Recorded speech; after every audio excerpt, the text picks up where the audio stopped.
Patrimônio.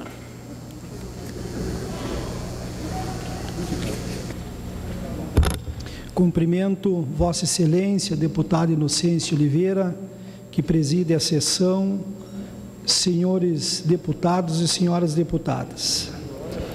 O Senado da República propõe novamente que a população se manifeste com relação ao desarmamento.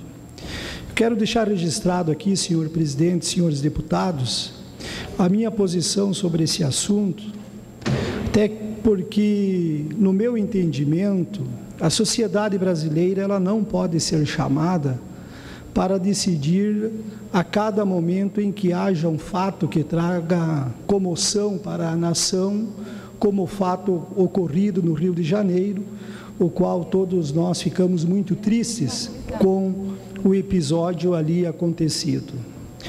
No ano de 2005, quando ocorreu a consulta, foi gasto em torno de 400 milhões de reais. E nós queremos deixar registrado aqui que muitas vezes a solução para esses problemas que trazem sofrimento para a nação brasileira está na responsabilidade do Estado em tornar mais eficiente os seus serviços, principalmente os serviços que dizem respeito ao combate à comercialização ilegal e à origem das armas ilícitas no nosso país.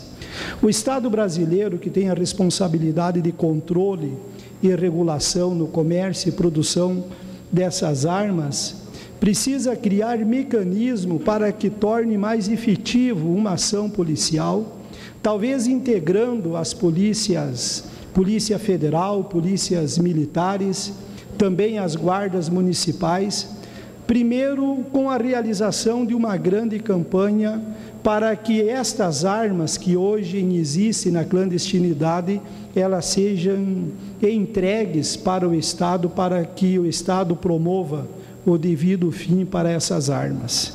E a responsabilização para aquele cidadão de bem que adquire a sua arma, por exemplo, nós poderíamos citar um modelo eficiente no nosso país hoje. Quem possui um automóvel, ele possui um registro de certificado desse automóvel. Quando o cidadão se desfaz desse bem, é realizada a transferência do veículo para aquela pessoa que adquire esse bem. E a responsabilidade, ela permanece com aquele que está registrado no certificado o nome a quem detém o direito legal da posse do bem. E esse mesmo mecanismo, essa mesma estrutura, poderíamos utilizar também a respeito do porte de armas. Em 2005, eu integrei a campanha a favor do desarmamento.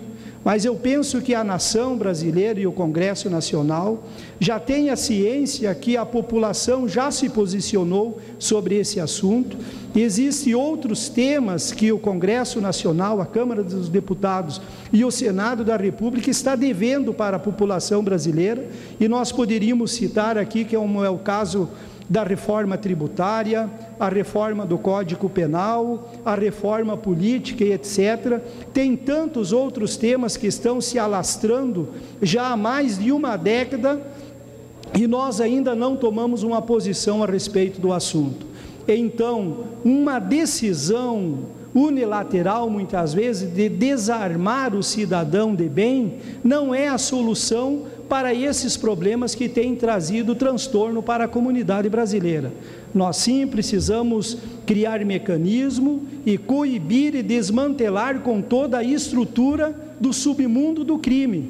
O submundo do crime que muitas vezes age comercializando armas ilegais, fazendo contrabando de armas, e essas armas muitas vezes estando na mão dos delinquentes. Se nós proibirmos, através de uma legislação, a comercialização legal de armas, nós estaremos proporcionando um aviso para aqueles que já atuam na criminalidade hoje, a revelia da lei, que o cidadão de bem, muitas vezes que está lá no fundo das suas propriedades, o produtor rural, ele está desarmado e se tornando uma presa muito fácil para aqueles que agem na criminalidade.